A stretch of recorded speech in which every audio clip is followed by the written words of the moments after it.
Good evening, everyone, and welcome to another presentation during our virtual college exploration week. We have Webster University here to present to you this evening. But before we get started, we do have a few little housekeeping items that we would like to discuss. So I will share my screen and discuss those with you. So first, for all those joining us this evening, questions can be presented to our presenter in the chat. I'm not sure if you know, but we cannot see or hear you. So we would love to interact with you through our chat function.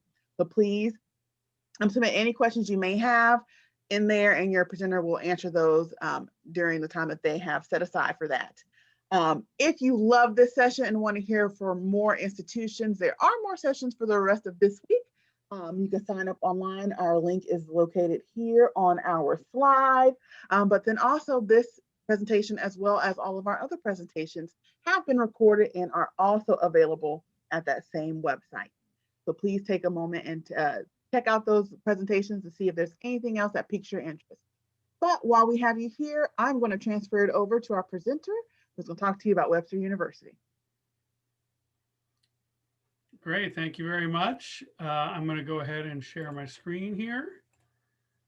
All right, so there we go. So my name's Andrew Lowy, and I'm one of the Associate Directors of Admissions at Webster University, and want to talk you through some information about Webster and hit some of the high points, and hopefully you'll come away with a little bit better understanding of the university and whether or not it's the right fit for you. So so glad you're with us, and hope you'll enjoy the information here. So we'll start just with a general overview of the university. So we're actually located in Webster Groves, Missouri, which is a suburb of St. Louis. If you are familiar with the St. Louis area at all, it's a southwestern suburb. We're near Kirkwood, Missouri, which some of you might be familiar with. We're just off of Interstate 44. So if like you were taking Interstate 44, like you were heading towards, say, Oklahoma or Six Flags, which is our theme park, we would be about 15 minutes closer than Six Flags. So a southwestern suburb is where we're located. 2,800 full-time students. So we're not a large university. The class sizes are smaller. There's lots of individual attention. So that's really important to us. And you're definitely going to have an individualized, student-centered experience here at Webster. In fact, to that point, our classes are capped at 25. We don't have any large lecture halls. Couldn't have a lecture hall class if we wanted to. We just don't really have those. So that's just the kind of environment that it is. We have over 100 different academic majors in 5 colleges and schools, and I'll talk about that in a little bit more detail.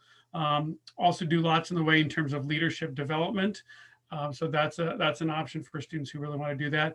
And then we have a really strong study abroad program. So, and again, I'll get into that in more detail, but study abroad and internationalism is something we do, and we do very well. So just some admissions information for you. We're on rolling admissions, so we don't have an application deadline. We process the applications as they come in. However, our preferred application deadline, for maximum consideration with financial aid and scholarships and kind of making sure you do everything in a timely manner, that's going to be January 1st. We are test optional. So when you apply, we will ask you if you want your ACT or SAT scores to be considered as part of the admissions process. But in the meantime, you can see exactly what our stats look like here in terms of the middle 50% of the incoming freshman class. So I would describe Webster as a moderately selective school. We are not highly selective, but we're not open door either. We're somewhere in between. So a policy of somewhat selected or moderately selective is probably going to be the best way to describe us there. But our overall acceptance rate is about 78%. So, and if you go into one of our fine arts programs, so that is art, dance, music, or theater, those require a secondary process there. So you get admitted academically, and then you do your portfolio or audition for specific acceptance into that program. So any of those 4 majors there those do have a specific secondary process to go through there for those majors. So in terms of how we evaluate the application, when you do apply, We do require an application for admission. And one thing I didn't put on there, but we are a member of the Common App and the Coalition App. So if you do either one of those, we do participate in those programs. So you could apply that way, or you can use your own individual application. We do require a personal statement that has changed. I need to update this, but we do require a short 200-word personal statement. We only require a letter of recommendation if we ask for it. So otherwise that's not required. But if the admissions committee feels they need a little bit more information there regarding your academic background, then we will we'll ask for that letter of recommendation. But with just about any college, your transcript is going to be the most important. So that's what we're going to pay the most attention to. We want to see what you've done over 4 years and get an evaluation by looking at your transcript. So, and then the fine arts process, which I mentioned, the first step is to be academically admitted, and then the second step is the audition or the portfolio review.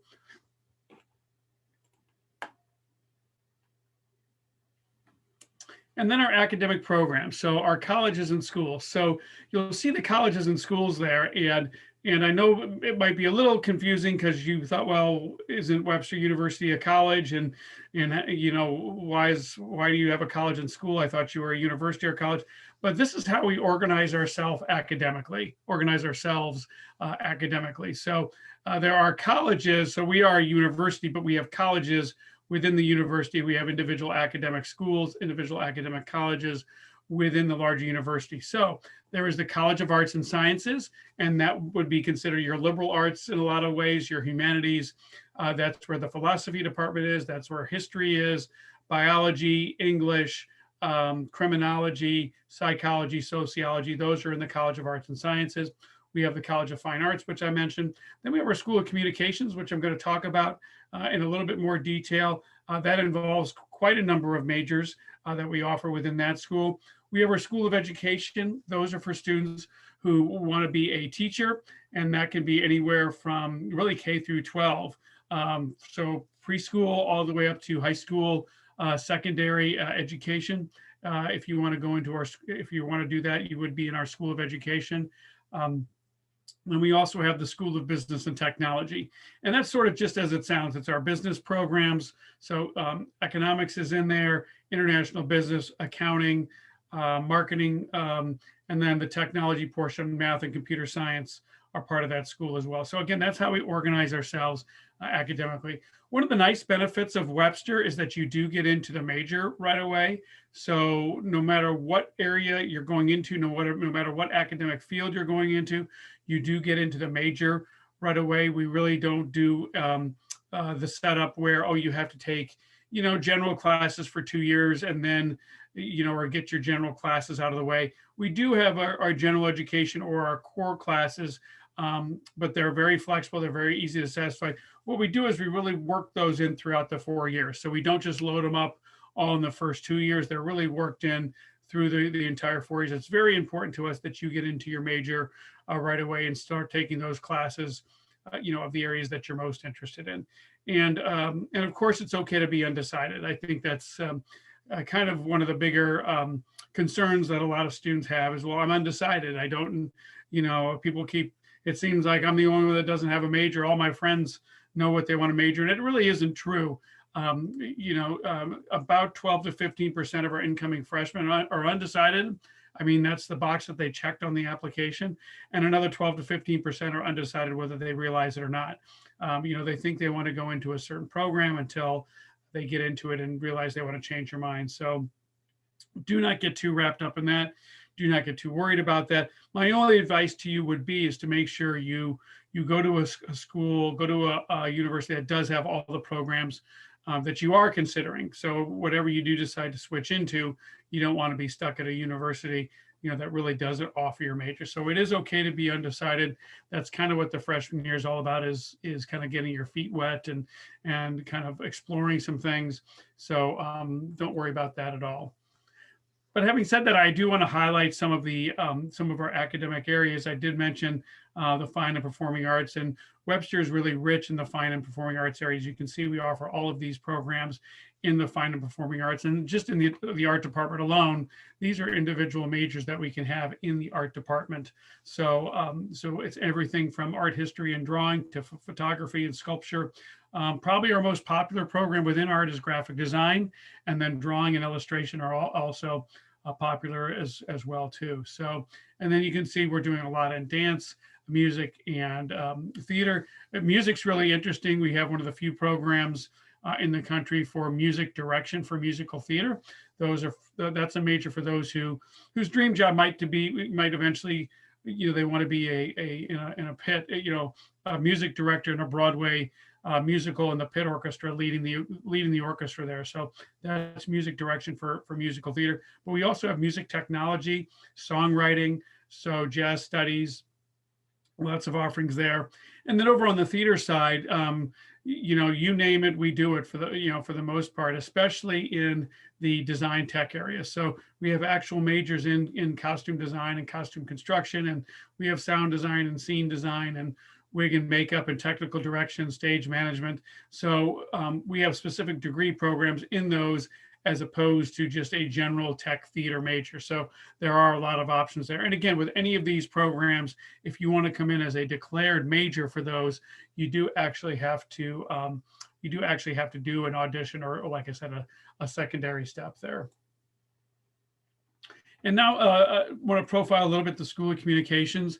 So lots of areas that we offer in the School of Communications.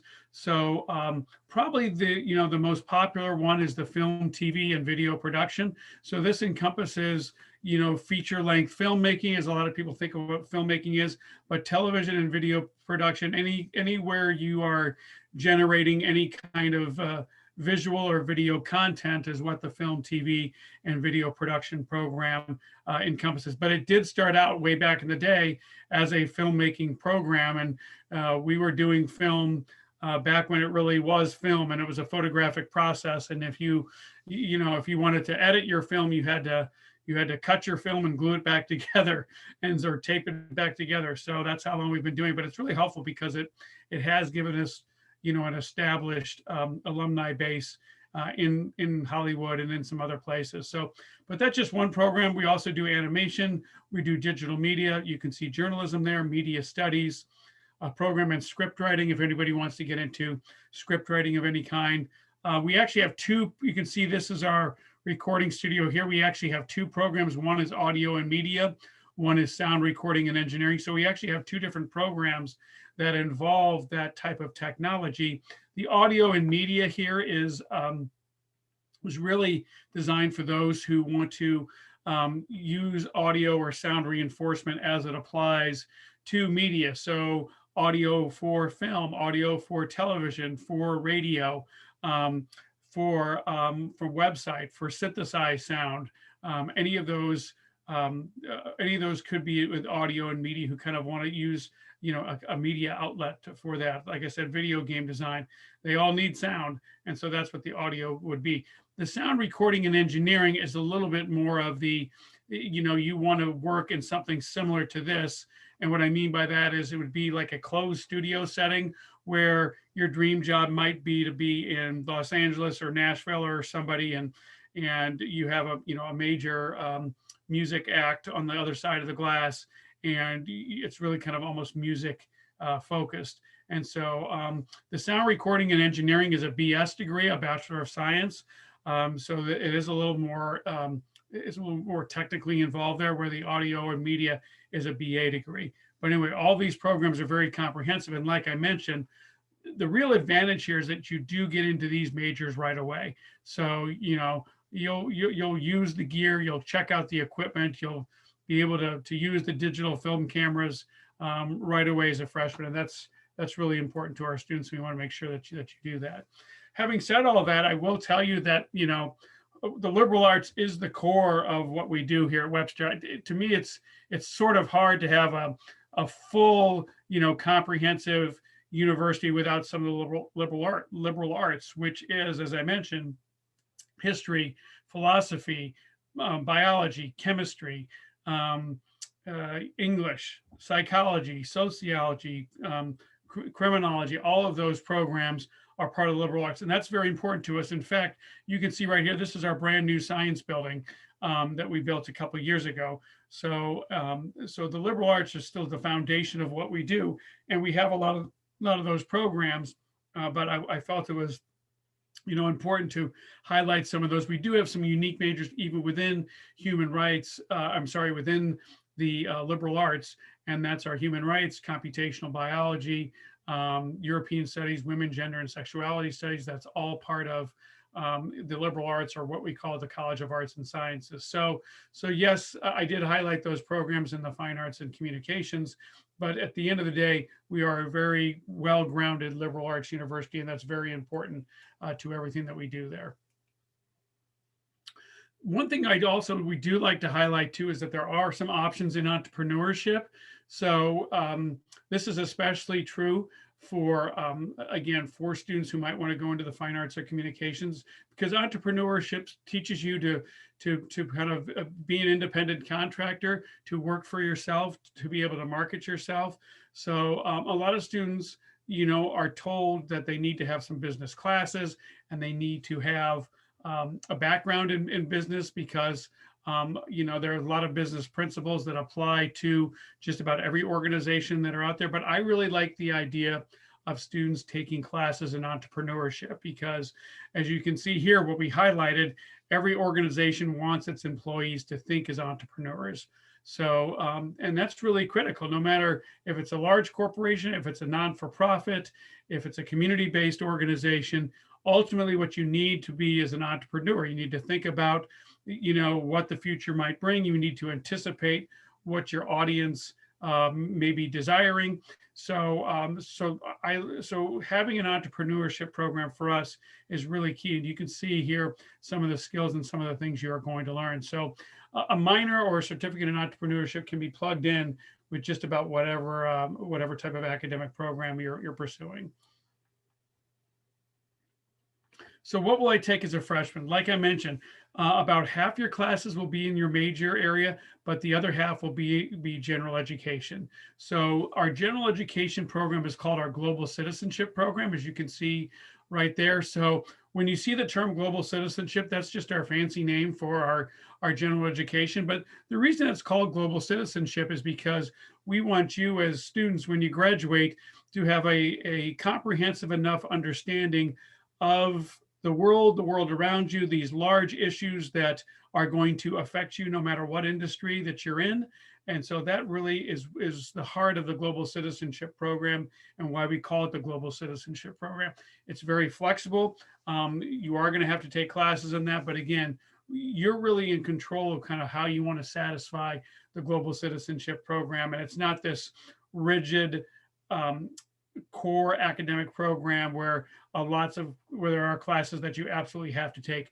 We give you choices. So sort of what we do is, in a lot of majors, we'll tell you, that you have to take a science class, but here are the list of all the science classes that you can choose. Like for instance, if you're an accounting major, you may want to, you may not want to take a lot of science classes, but we're going to tell you that you have to take at least one, but you're going to get to choose which one that is and how you want to satisfy it. So again, it is very flexible there.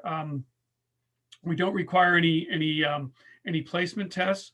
We're able to use your transcript, and if you have a test score, to decide where you should be placed in what areas there are, what levels of classes. The International Languages and Cultures Department, however, they do offer some retroactive credit. So what that means is, if you have taken, say, 4 years of German in high school, and you still want to take German when you get to college, we're not going to make you, start in beginning German. That wouldn't make any sense, because you're already probably fairly proficient in German. But what we would do is we would place you in either intermediate or advanced German. And then if you got a C or higher in that class, then we would give you credits like you would have taken the earlier class. So it's really a nice opportunity. And really, the benefit there is it's a chance to earn free credit, right? It's a chance to earn free credit for your, for the knowledge and the fluency in your language that you already have. So, and we also do accept dual enrollment and AP coursework. So dual enrollment, the only requirements there is that it comes from an accredited higher ed institution, and that you get at least a C or higher. And then AP coursework, we do accept that. Some courses require a 3, some require a 4, some require a 5. So there's a listing on the website that you can see exactly what that requires. But we do requirements, what the requirements are by class. But we do accept dual enrollment and AP coursework. That is definitely available to you there. So campus housing, that really is a picture of our residence hall there. So that's not a stock photo that we just dropped in. That really is the residence hall. They're very comfortable and modern. It's all suite style rooms. So what that means is basically for every 2 rooms, there's 1 bathroom. It's you and a roommate in a room, and then 2 people next to you of the same gender, and it's joined by a bathroom. So we don't do the large bathroom at the end of the hall for the setup at all. All of our housing, no matter what you are in, is suite style there. So it works very, very well, and they're very modern and very comfortable. So the rule for us is that if you are 35 miles or farther from campus, you have to live on campus for the first 2 years. We do roommates that are assigned by a questionnaire, and it's so it's not a random assignment. We ask you everything from what kind of music do you listen to do you study with background noise? Are you neat? Are you messy? Are you a morning person? Are you a night owl? We even ask you, what temperature of the room do you like it at night? Do you like it meat locker cold or a little bit warmer? Because that can be an issue for roommates as well too. So that's how we do that, is based on a questionnaire. And then we do free laundry as well too. So you don't have to worry about quarters or having money to do your laundry. All the laundry machines are free at Webster. So student life, over 80 clubs and organizations at Webster, the opportunity to start your own. We do Division III athletics, and I'm going to talk about that in a little bit on the next slide. But lots of stuff going on campus. Since we're in the St. Louis area, we do have a lot of concerts and lectures and those types of events that take place. Lots of guest speakers. You can see the list of guest speakers that we've had, and we were scheduled to have Kenan Thompson too from Saturday Night Live, but then COVID hit, so maybe we're hoping we can reschedule him. But I did also mention we do have extensive student leadership programs. So we actually offer classes and workshops in student leadership, and you can take a program in student leadership that ends with like a capstone class on a leadership event or a leadership activity that you did. I think sometimes there's this notion that leadership just kind of happens naturally and you're kind of naturally good at it, but there's a method to develop leadership skills, and that's something that we work on here through that leadership program. So people that are interested in that can do that. And yes, this is our mascot here. I'm going to talk about him in a little bit. Goofy looking character, but I'll tell you about him in a little bit there. So athletics, if anybody's interested in athletics, we're a Division III athletic program with 14 teams overall, members of the St. Louis Intercollegiate Athletic Conference. Our mascot is the Gorlok. That's his name, and I'll tell you a little bit about him on the next slide. But yeah, we do have wonderful student athlete program for those that want to do that. I would say the big sport we're missing is football. We don't have a football team, but we have baseball, volleyball, basketball, tennis, cross country, golf. And so we do have a lot of things that are off there. We have baseball as well too. In fact, one of our pitchers is actually now a pitcher for the Tampa Bay Rays, who are in the World Series. So pretty amazing that you had a Division III pitcher made it into the major leagues there, but we have that. So needless to say, here in St. Louis, we're cheering for Tampa Bay over Los Angeles in the World Series, and that's the reason why. So this is the Gorlok, okay? Weird looking character. So officially, the description of the Gorlok, and this kind of our marketing department kind of got a hold of this: the speeding cheetah, the paws of a speeding cheetah, the horns of a fierce buffalo, and the face of a dependable St. Bernard. So he is a mashup of all those things. But how the Gorlok really came to be is that we had a student contest back in the day in the 80s where when we started our athletic program, we wanted to, we didn't, our students are unique and they enjoy being a little bit different. So we didn't just want to have kind of the generic mascot of like an eagle or a tiger or a falcon or a bear or something. We wanted to kind of do our own thing. So we had a contest and someone actually submitted this weird kind of drawing of this character that looks somewhat like this. And that's actually, the students voted on it, and that's the one that won. And so he became it became the Gorlok, I suppose I should say. So this was kind of the original drawing. There's a bit of a mystery to where this pump sprayer came from, if it's like an exterminator or maybe trying to exterminate our opponent or something like that.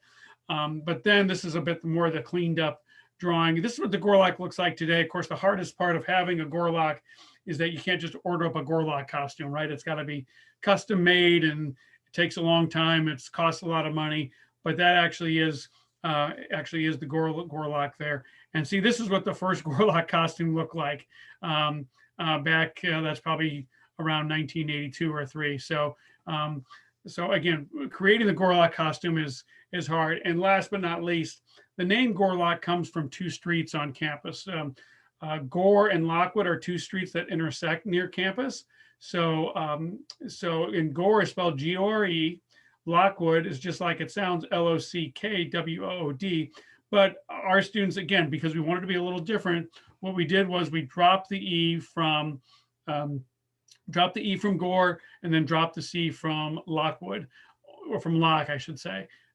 Why? Because we wanted to be different and wanted to be unique. So that's what that is. I did mention about our World Traveler program or our Study Abroad program, because study abroad is a very big deal at Webster. You can see where we have our international locations. The Study Abroad program really works very well at Webster. You can study abroad as early as 2nd semester your freshman year. We make it, again, easy for you to study abroad, because especially if you go to these campuses up here, our international campuses, you don't have to worry about transferring foreign credits from Webster. For instance, if you went to, say, our Geneva campus, you're still at Webster. You're just in a different location. So you do not have to take a Swiss grading scale and convert it to US and hope you don't lose any credit. You don't have to pay in the euro or the Swiss franc or whatever the unit of currency might be and hope the exchange rate's in your favor. You're still at Webster. You keep your scholarships and keep your financial aid, and it all makes it very easy there. So now we do have some partner locations, and that's where we have to do maybe a little bit more homework on exactly how it will work and if there's extra costs and that sort of thing. But overall, study abroad is a big deal at Webster. We want you to do it. About 1/3 of our students will actually take advantage of study abroad, and we want you to do it so bad that we will actually pay for your plane ticket to go overseas. So that's all very important to us. So this is information on our tuition, financial aid, and scholarships. We do not charge any out-of-state tuition. It is the same amount no matter where you're from there. This is a typo. I meant to change that to Indiana, because if you live in Indiana, you actually are also part of this Midwest Student Exchange, and you'll receive a scholarship for $2,850. It's basically a scholarship worth 10% of tuition. So that's an automatic thing if you live in Indiana. The academic scholarships range from $12,000 to $18,000. We do that automatically. So just by virtue of you completing your application and being academically accepted, you'll automatically be reviewed for a scholarship there. So, but the basic requirement is you have at least a 2.8 GPA. So if you have a 2.8 GPA, in most cases, you'll probably receive a scholarship from us. But again, it's nice because there's no extra form to fill out just to see if you get our base academic scholarship there. But in addition to that, we do have some other scholarship programs available. We do have a leadership scholarship that's available for $2,000. That does require a separate application. And then there is a full tuition chancellor scholarship available as well too, that if you meet those criteria there, you would be eligible to apply for that. A couple other scholarships I didn't list. If you happen to have a parent who graduated from Webster, then then you would be eligible for $1,000. If you have mother or father who graduated from Webster. And then also if you had a parent who served in the military or currently serves in the military, that's available. There's $1,000 scholarships as well too. So again, we do have lots of scholarships and financial aid available. We try and make it affordable as possible when when you're looking to consider the financial aid aspect of picking a college, which we all know is very, very important, very critical. So what I want to do now is just highlight some examples of some of our alumni, kind of what they're doing now. So this is Matt Allen. He's a recording engineer in Nashville. That's Garth Brooks next to him. If any country music fans, you'd probably recognize Garth Brooks. So he's a recording engineer in Nashville. That's Eileen Collins. And that really is the Webster flag, some 280 miles above the earth there. So not sure how she got it on board. I thought NASA's pretty particular about weights and everything, but there she is there. This is Kimberly Stewart, who was an executive producer of Manchester by the Sea. It was a movie about 4 or 5 years ago. Matt Damon was one of the stars there, and then those are 2 other partners in her production company there. She was a communications graduate. We have Norbert Leo Butz, who is a Tony Award-winning actor on Broadway. That's Leah Latham, who's a production supervisor at Walt Disney Animation Studios. That really is the Oscar for Frozen. She worked on Frozen. She worked on Zootopia. She worked on Frozen 2. Not 100% sure what she's working on now, but it's some features that are coming out in the spring. Alex Vietmeyer is the director of The Late Show with Seth Meyers. And he, again, was a communications graduate. And then we have Janae Williams, who is a producer at the local NBC affiliate here in St. Louis. Butch Thomas, professional musician. And then William Broad, who's the science writer, I should say, for the New York Times. So, and these are just, a handful of people that I picked out just to profile there, but quite a number of graduates are doing wonderful things I wanted to highlight there. So having said all that, this next slide is probably my favorite slide, because it really does kind of give you what Webster is like in a nutshell there. So this is really what students, this is really who we are. Okay. I'm not going to read all these because you can see them for yourself there, but as just about anybody, who works in college admissions will tell you, fit is really important. You don't want to choose a school because, you like their mascot, or you've seen their football team play on TV, or that's the place mom and dad met. That's a good reason to look at a school, but it's not kind of why you choose it. You need to have the right fit, and you need to be comfortable there. So these are the type of students that come to Webster and thrive and have a good time, and really have a good experience, I should say, at Webster. So if that sounds like you, then Webster should really kind of merit a close look there. We want you to have a positive experience. You have to be comfortable in the environment that you're from. I would say what you don't want to do is just default to a school. Don't just go to a school because that's where your friends go. I've seen students do that, and in some cases they're not happy because they really weren't thinking about what they wanted out of a college. So you really need to kind of think about fit. I'm a big believer in gut feeling, trusting your instincts, trusting your gut there. And so if you're on a campus tour and the college feels right, that's really pretty important. So you should really take that into consideration as you go through everything there and make your choices.